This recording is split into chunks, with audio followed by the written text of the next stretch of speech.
परमेश्वर का नमन, विघ्नेश्वर का नमन, परमात्मा की शक्ति को कोटि कोटि नमन। यह है आपका विजय नंबिया, वेल्स अकेडमी का फाउंडर, और रोज हम सुबह 5 से 10 मिनट माइंड रिन्यूअल मैसेज बोलते हैं। यह माइंड रिन्यूअल प्रोग्राम से आता है।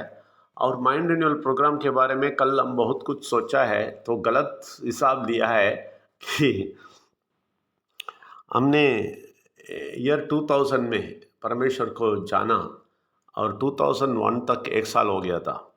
तो ऐसा देखेंगे तो अभी 24 साल हो गया, ठीक है, 24 साल हो गया। अभी 2025 होते ही हम 25 साल पहुंच जाएंगे, 25 साल का एक्सपीरियंस में पहुंच जाएंगे। तो आप सोचिए, 20 साल का रिसर्च और उसके बाद 25 साल का एक्सपीरियंस। अभी 24 साल है, अभी 2 महीना और है, ठीक है ना।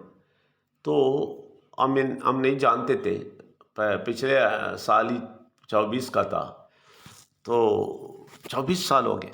अभी 25 साल होने वाला है जनवरी 1 को। तो क्या बोलता हूँ मैं, इतना एक्सपीरियंस से हम बात करते हैं, या ऐसा वैसा बात मत सुनिए, ठीक है ना।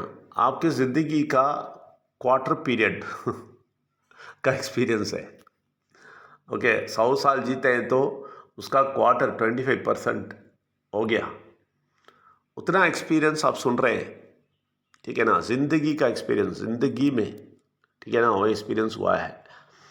और 20 साल का रिसर्च भी हुआ है, सारा पुस्तक सब कुछ हुआ है। ये बात आप सुन रहे हैं, ऐसा आलतू फालतू सोच के मत सुनिए।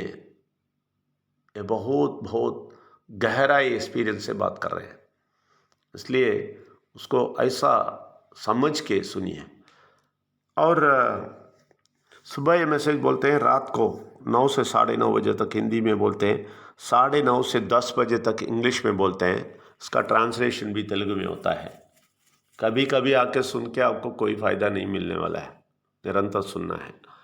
और रविवार को 2 घंटे हम बात करते हैं, बात नहीं, हम सब लोग मिल बैठ के चर्चा करते हैं बहुत सारे चीज़ इस हफ्ते के बाद में, और 2 घंटा वो भी, ये सब में आप शामिल हो जाइए तो आपके लिए अच्छा है।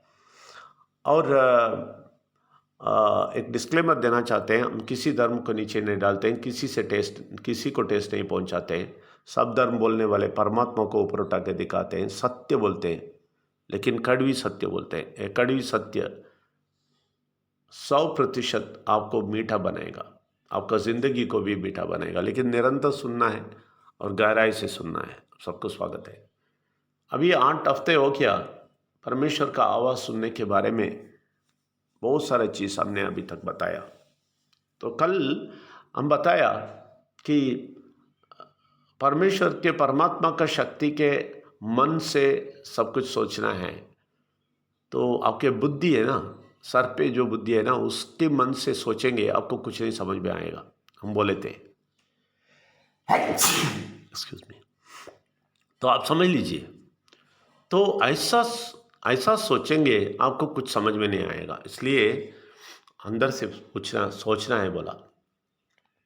मैं आपको पहले ही बोला है, एक आंतरिक मनुष्य है, उसका एक आंख है, उसका 2 आंख है, उसका 2 कान है, उसका मन भी होता है, ठीक है ना।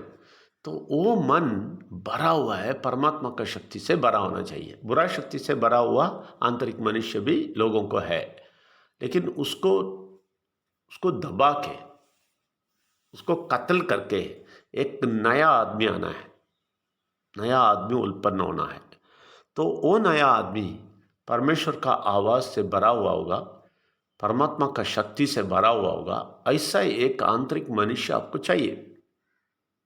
जब ऐसा एक आंतरिक मनुष्य आ जाएगा, आपको वो मनुष्य बन जाएगा अंदर से, तो फिर आपको परमेश्वर बाहर से, आकाश से बात करने की कोई ज़रूरत नहीं है।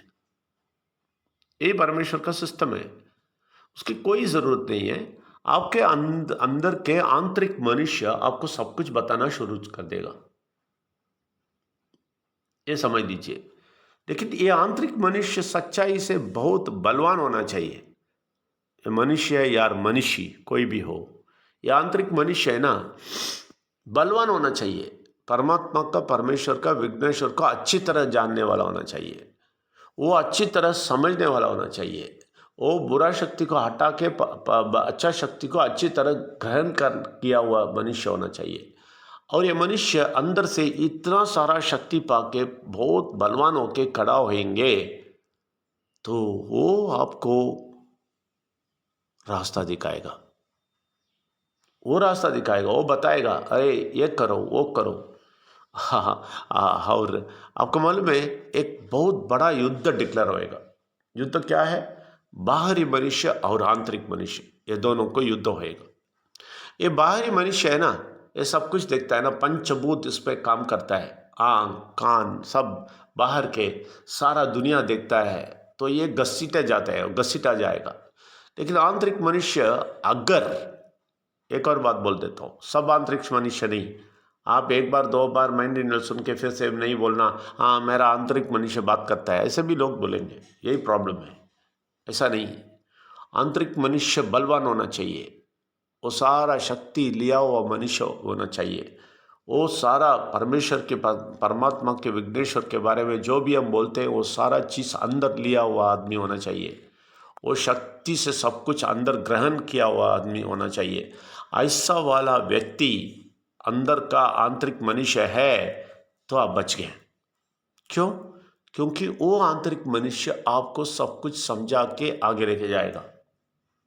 लेकिन बाहरी मनुष्य उसका उसका उल्टा होएगा, उसका अगेंस्ट सब कुछ करेगा, उसका विरुद्ध करेगा।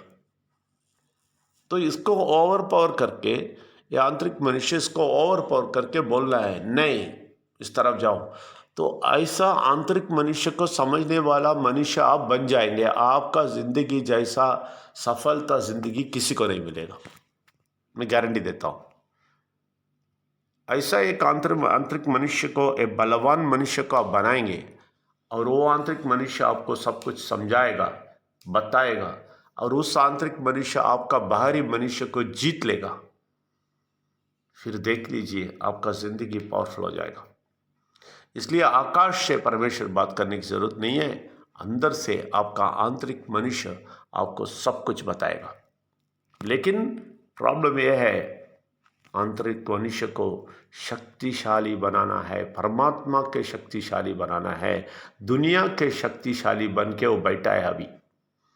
जो परमेश्वर, विघ्नेश्वर और परमात्मा की शक्ति को नहीं समझते ना, उनके आंतरिक मनुष्य है ना, पूरा का पूरा बुरा शक्ति से भरा हुआ बैठा है। और इसलिए वो बोलेगा, आप जाके ऐसा बोलेगा, अरे चलो भाई मुझे टाइम नहीं है, बोलेगा। ये बहुत अच्छा पूजा करेगा, रीति रिवाज करेगा और चलते रहेगा, टाइम नहीं है बोल के। ये सब सुनने का टाइम नहीं है, क्या बकते हो, ये सब मुझे नहीं चाहिए, बोलेगा वो। क्योंकि वो आंतरिक मनुष्य, दुष्ट मनुष्य, इतना बड़ा हुआ बुरा शक्ति का मनुष्य उसके अंदर है। इसलिए उसके असर से ही ये लोग सब गलती कर रहे हैं, सब गड़बड़ कर रहे हैं। लेकिन हम उस मनुष्य को मार देना है और एक नया मनुष्य को सृष्टि करेंगे। वो आंतरिक मनुष्य स्ट्रांग होकर खड़ा हो जाएंगे, फिर आपको वही सब कुछ बताएगा, समझाएगा, तो क्या होएगा, आपका ज़िंदगी सफलता की ओर बहुत तेज़ी से जाएगा। निरंतर सुनिए। अब सबको रात को मिलता हूँ। धन्यवाद। Thank you very much.